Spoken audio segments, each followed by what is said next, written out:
Eu acho que quando eu comecei meu trabalho, foi muito, assim, que eu realmente, porque eu comecei tarde. Tinha muito uma coisa formal. E eu me vi, não pintora, né? Eu sou neta e filha de pintor, mas eu me vi mais da gravura. Quando eu descobri a técnica da gravura, eu falei, puta, é aqui mesmo. Porque é um negócio de tirar, de riscar, material seco, duro, tal, que combinou muito comigo. Então eu comecei muito numa coisa da linha. A minha primeira exposição começou tudo por um acaso também. Eu pintava tecido, eu trabalhei com publicidade, aí eu comecei a pintar quando eu casei. Meu marido querido falou, pode parar tudo isso, vai fazer o teu trabalho. Aí eu comecei a pintar. Pintei tecido há alguns anos, daí falei, vou fazer um ateliê. E comecei a pintar. E quando eu já estava pintando, o Emanuel Araújo entrou no meu ateliê para pegar o trabalho do meu pai. E viu o meu trabalho e me convidou a fazer a exposição na Pinacoteca. Olha o grande Emanuel, fofo, querido. E eu fui. Aí fiz a primeira. E aí tinha já essa coisa da monotipia, eu já estava fazendo isso. E, bom, então eu tinha assim... Eu sempre pegava umas imagens da rua, de fotos de grafite, elas tinham pretexto para pôr na pintura, era meio abstrata a pintura, era uma mistura meio assim, já de fotografia com pintura. Mas era sempre assim, eu pegava a linha e colava lá na pintura. E aí comecei, né? Aí comecei a pintar, trabalhei uma época com André Milan e fui... primeiro eu fui colada nessas fotografias, comecei a usar as fotografias de família. Então peguei imagens do meu pai, desenhava muito minha mãe. Então eu peguei desenhos, retratos da minha mãe, que aliás ela não gostou nem um pouco, mas peguei retratos da minha mãe desenhados pelo meu pai e pus nas pinturas. E aí pegava uma ou duas amigas que faziam modelo vivo para mim. Então eu tinha o corpo delas e a minha mãe desenhada pelo meu pai. Aí daí botei eu, que foi essa daí. E aí eu descolei dessa coisa mais biográfica assim, e comecei um pouco de poesia, e fui mais pra linha, aí fui para um negócio super formal. Aí linha, eu vou começar a construir imagem só com linha. E aí acabei voltando, eu acho que foi meio assim, sai daqui, vai pro formal, e do formal vai pro corpo de novo, mas já é outro corpo, que já não é mais eu, não sou eu mais, é nosso corpo, entendeu? Quando eu finalmente cheguei no corpo, eu falei, nossa, eu vou fazer as linhas das mãos. Aí eu pensei em fazer naquele material, só que não dava, porque o acrílico é muito seco, ele não tem essa riqueza de detalhe das ranhuras. E aí onde eu fui numa marmoraria, achei aliás, só que tá por acaso, mas vai servir para contar. Eu achei um retalho assim, e eu experimentei com o Dremel e deu muito bom. Eu falei, nossa, o mármore não é uma coisa tão dura, porque ele tem uma maciez quando você toca. E aí eu achei enfim, tinha uma peça de mármore lá nessa marmoraria. Eu perguntei, achei o escultor que fazia e fui ter com ele e falei, você vai me ensinar? Ele, não sou professor. Eu falei, não, eu sou bom, mas você vai. E a gente começou a trabalhar junto e deu nessa série das mãos, que foi aí que eu descobri as pedras. Aí comecei a fazer escultura. Mas é um material incrível, enfim. Que tem essa questão do corpo, assim, do seu corpo em contato com o material, que eu acho que eu tenho muito essa... a minha sensibilidade vem muito desse embate com o material, sabe? E esse tempo, acho que a pedra tem um tempo que você... que ela não adianta, você não pode ultrapassar esse tempo dela, porque demora. Então isso também me ajuda muito a ir achando o caminho, porque eu não faço projeto, entendeu? Justamente te perguntar sobre isso, porque o processo envolve essa subtração, né? De ter uma placa e, de repente, trabalhando em cima dessa placa. Então, acho que você já até começou a responder uma das perguntas que eu iria fazer, que é justamente esse do processo, não necessariamente como um projeto que já existe e que vai ser simplesmente traduzido na pedra, mas um outro, né, falar um pouco desse projeto, desse processo, melhor dizendo, né? Quer dizer, eu acho que você sabe mais ou menos o caminho, né? Você fala, bom, eu vou falar das mãos, ou eu vou fazer corações, era um pretexto, né? Falar do amor, aqui também é afeto, acho que eu tenho muita preocupação dos afetos. Então, de que maneira você vai falar dos afetos? Você tem esse trilho, mas principalmente, como a pedra é aqui não eram placas, mas depois que eu fui pro volume, a pedra ela vem do jeito que ela é, vem um pedaço de pedra lá, que não é sua escolha, você não escolhe a forma, então ela já começa a se impor ali, porque vem um retalho, é sempre um pedaço, e aí você tem que dar conta daquilo, então aquilo já te dá um caminho, entendeu? E eu não consigo, esse escultor fala, Silvia, é melhor você fazer um protótipo, não dá, entendeu? Pra mim não rola, entendeu? Então tem essa aventura de ir junto com o material. Esse trabalho aconteceu, bom, eu estava me separando, eu estava querendo falar dos afetos, dos encontros, de o quão difícil pode ser as proximidades. Então eu tive essa ideia de falar dessas linhas das mãos, como é que elas se cruzam e como é que elas se transformam no tempo. Aí peguei uma pessoa para ler as mãos, falei, bom, você vai ler mão, eu só te dou a palma, não te dou a mão inteira, porque quando você vai ler, você pega na mão, você tem o tamanho da mão, a temperatura, tal, não, ela topou, corta, fica só o quadrado e vamos lá. E aí o que aconteceu? Bom, além da questão da matéria desse mármore, teve depois a escolha de eu montar uma palma do lado da outra num piso da galeria, e as pessoas eram convidadas a ficar descalças e andar nessa topografia afetiva, né? E em alguns lugares eu punha a mão esquerda com a mão direita, então o Morro da Lua, que é o do amor, ficava junto, formava uma montanha. A poesia foi acontecendo, entendeu? E eu acho que é isso, assim, teve todo um tempo para fazer. Não, essa aqui sou eu, né? E já tinha uma coisa de eu brincar com poema, então esse é o Manuel de Barros, tem mais presença em mim o que me falta. Só que sou eu pequena, quando meu pai morreu eu tinha 7 anos, meu pai era um artista, eu fiz uma instalação no Paço das Artes, que era uma série dessas meninas, que era eu e tal.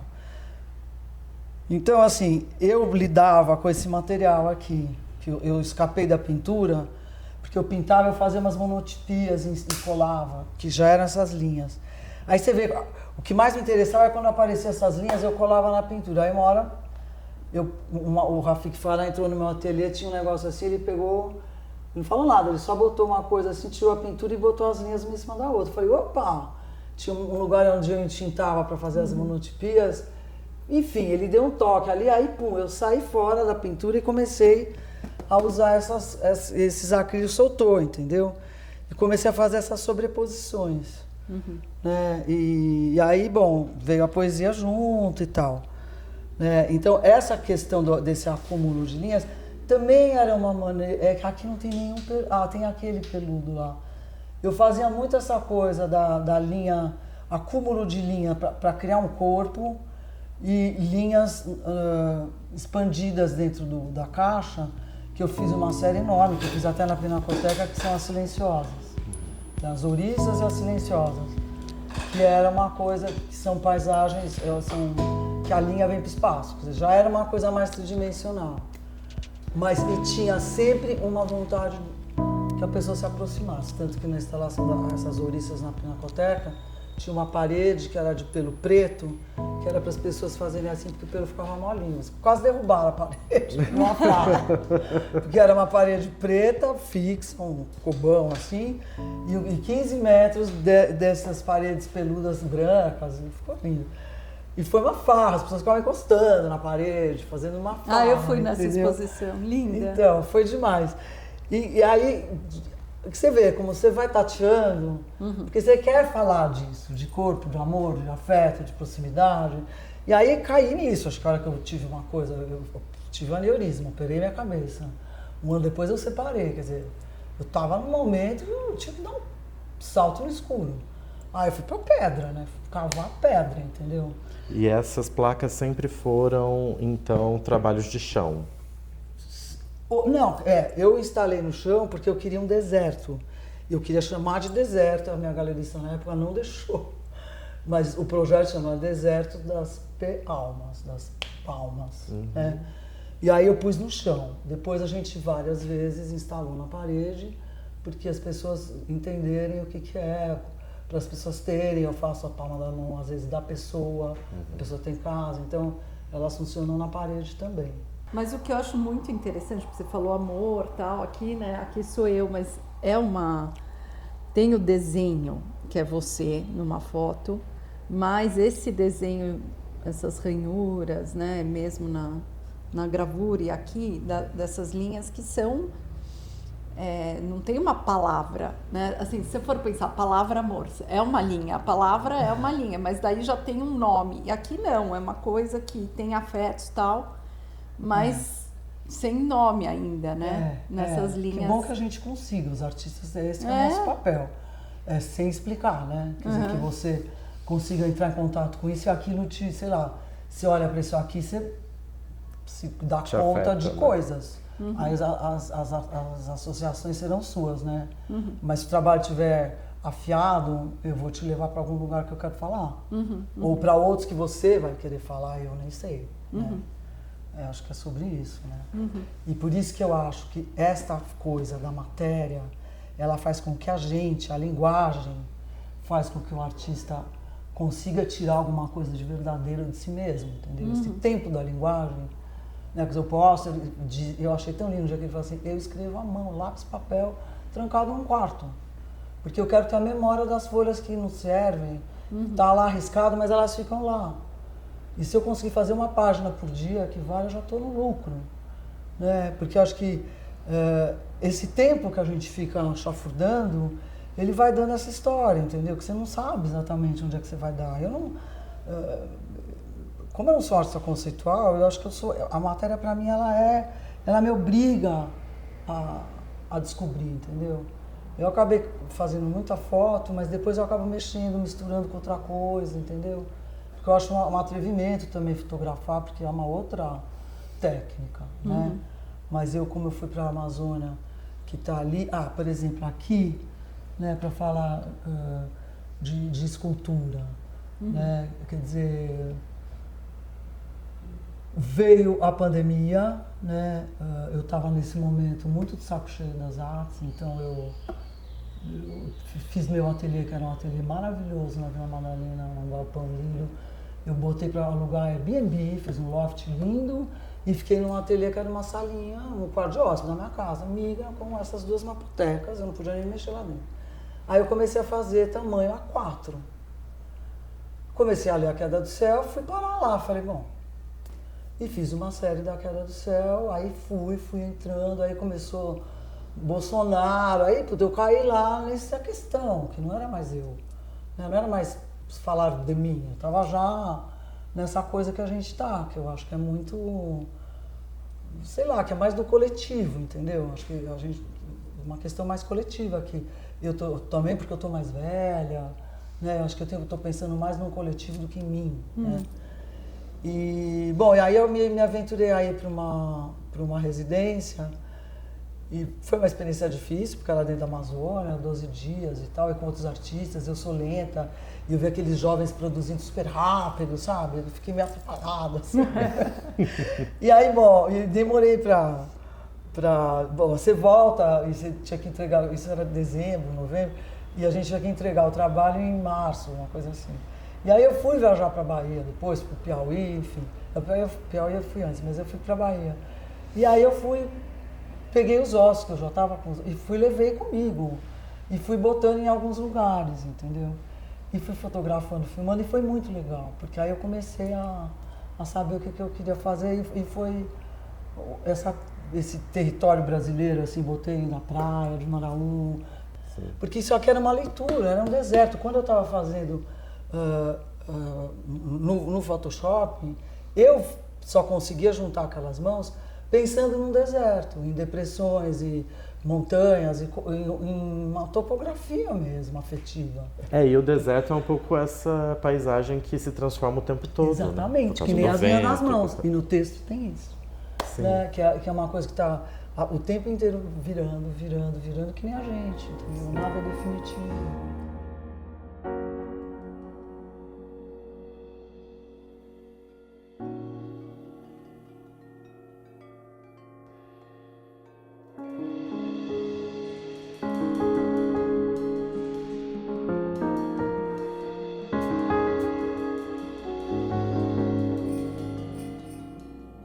Mesmo aqui, né, que a gente tem, obviamente, você, né, como você acaba de contar, com 7 anos, mesmo isso eu acho que ainda evoca uma coletividade de pensar em fotografias de infância. Acho que todo legal. mundo tem um pouco dessa própria, né, de ver uma criança, ver uma foto em preto e branco e lembrar ou de uma imagem própria ou de alguém da família, né, fotografia. Sim, abre, como exato. essa tecnologia que entrou na casa de todo mundo, né, que é uma tecnologia que tem uma domesticidade, né? Que todo mundo tem álbum de fotografia, todo mundo tem. A Ana Verônica Maltner, foi minha analista há muitos anos, ela falou uma coisa uma vez que eu achei incrível. Ela falou que a Camille Claudel passou a vida inteira tentando achar a identidade dela.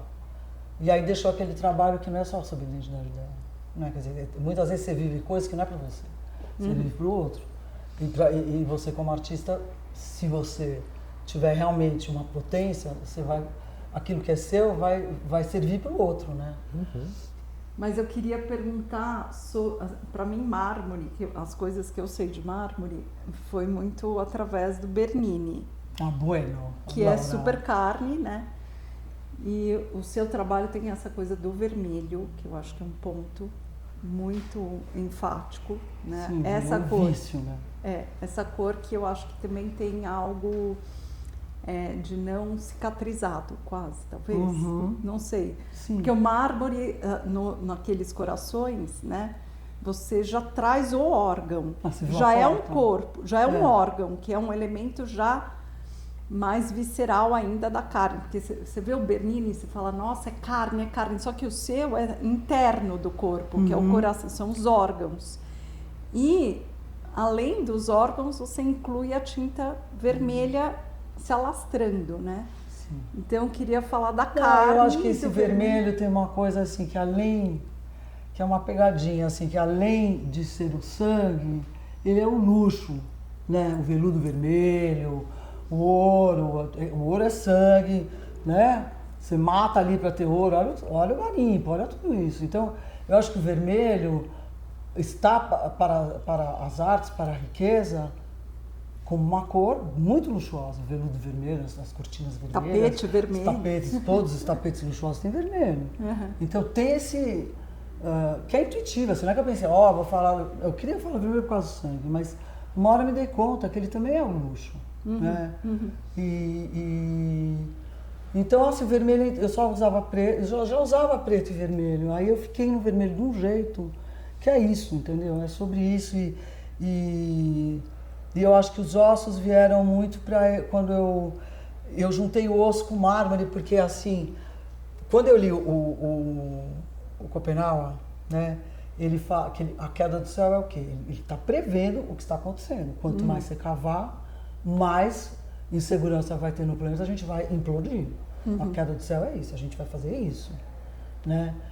Então, isso aqui, quer dizer, isso não é o garimpo, mas é a pedra.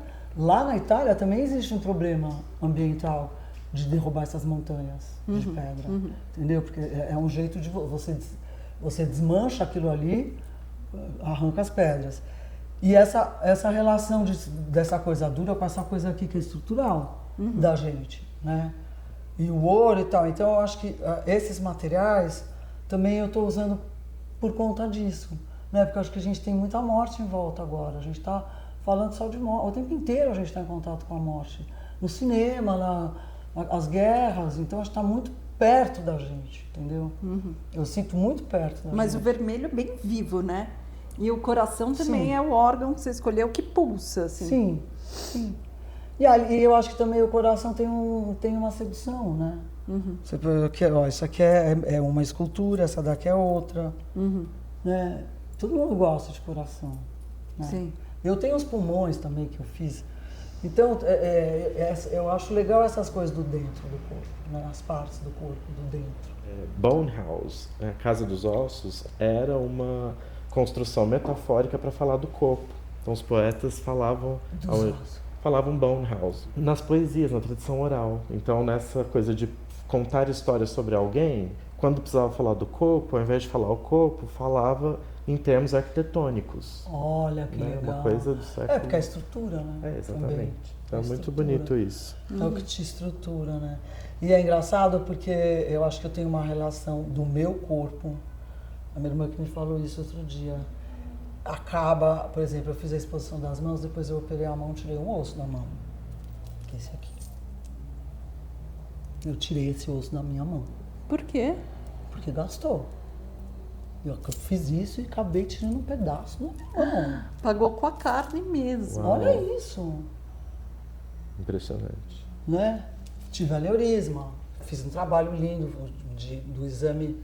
O maior pavor que eu tive, eu acabei fazendo uma imagem. Eu nunca vendi essa imagem, até ficou linda. Mas, enfim, o meu corpo vai junto, entendeu? E essas linhas veias, né? Linhas veias, aquele lá também, que são os rios, enfim. Sim. Bom, e aí aqui eu experimentei isso de pegar um osso, martelar e dar esse volume, né? Um outro jeito de tentar fazer escultura. Pus aqui só pra gente ver essa relação do ouro com o chumbo, que eu acho legal, né? Sim, super. Porque chumbo também é morte, também é coisa, então acho que vai ficar um trabalho bonito esse. O osso de ouro com esse relevo de chumbo, enfim, de madeira. Porque eu acho que a Amazônia, assim, depois de fazer a queda do céu e querer ir para a Amazônia e ir, eu acho que assim, eu fiquei muito impactada lá. Primeiro pela potência, eu fiquei com bastante medo da floresta, assim, me incomodou bastante, até com falta de ar. Num lugar que tem tanto oxigênio, eu fiquei assim, eu não conseguia respirar direito. O cara chegou do meu lado e falou, calma, respira, porque eu tava, sim, sabe, com medo.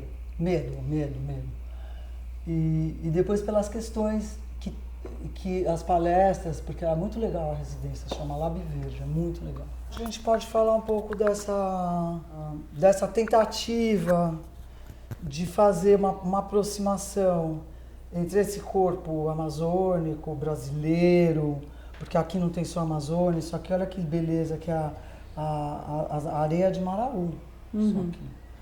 Mas é uma tentativa um pouco de tentar trazer para perto algumas aproximações do nosso corpo com esse corpo, né? Com esse rio, o pubis feminino, o sangue, essas coisas espetadas que nos agridem entre nós e a Terra, sabe? Entre o nosso corpo e esse corpo do planeta que tá tão ameaçado, né? Por exemplo, o Rio Negro estava baixo, mas baixo num tanto que a gente desceu numa praia, isso aqui é um pedaço disso, a gente desceu numa praia, andou, chegou no mato, tinha barcos, o cara falou, olha, as árvores estão, é lá que o Rio Negro fica. E a gente já tinha andado 20 minutos para dentro. E aí depois teve uma cheia enorme, mas onde a gente estava naquela data, acho que foi começo de dezembro, começo de novembro, estava lá embaixo, entendeu? Então você fica muito assim, ameaçado mesmo, né? Você sente isso fisicamente, você fala, putz, tá ruim o negócio, né?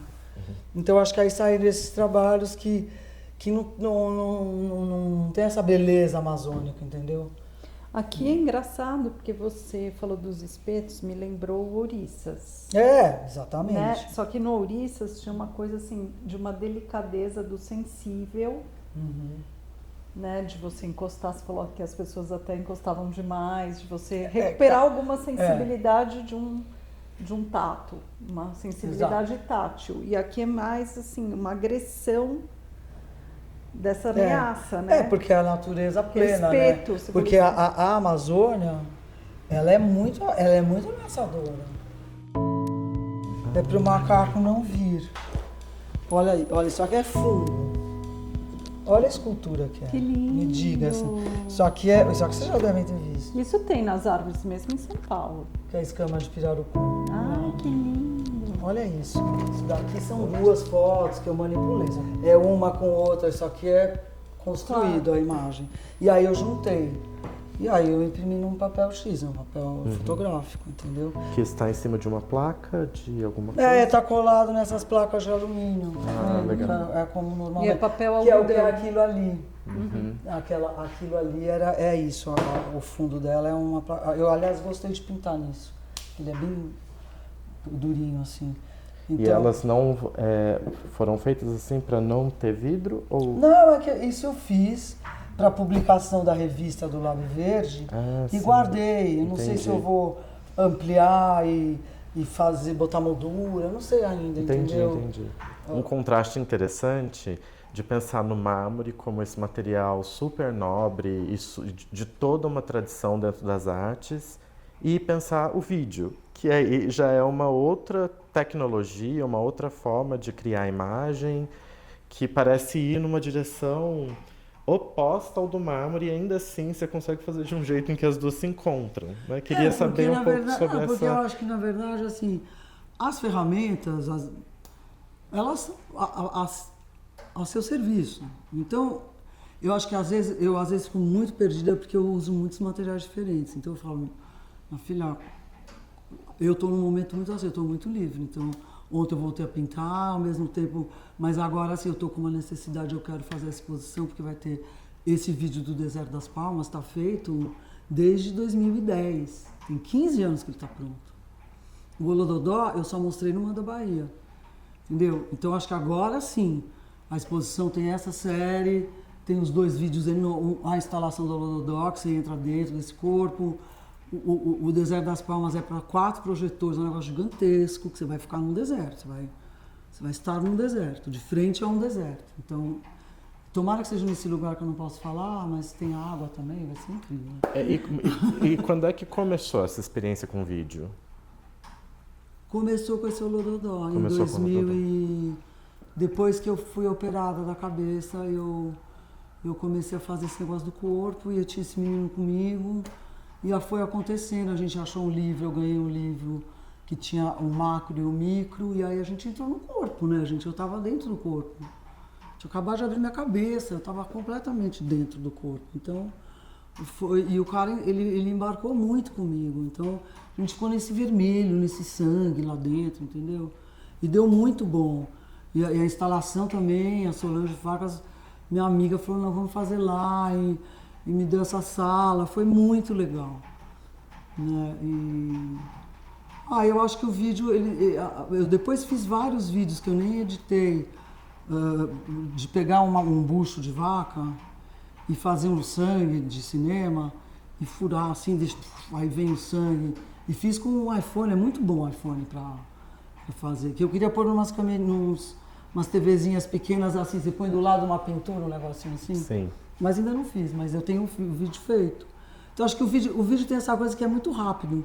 Não esses 2 que eu fiz demorou anos para fazer. Mas eu acho que às vezes, como esse vídeo que eu fiz lá em Maraú, que eu vou pôr na exposição, que é do lado de fora, eu fiz na praia, com o celular. Ainda levei tripé, eu falei, não precisa. E o que te chamou nesses vídeos é o movimento? É o movimento. É o movimento. Mais do que o som. É o movimento. O som não tem som. Não penso no som. Não, é uma coisa que tem um som muito Não, bom. então, o Olododó foi demais, porque eu fiz o som depois com um rapaz que era o marido da minha sobrinha na época, ele era bem louco, assim. E a gente fez o som só assim, eu respirando dentro de um tubo, eu com uma escova de aço num trabalho, num peludinho que eu tenho de cobre. Então, é o som do trabalho.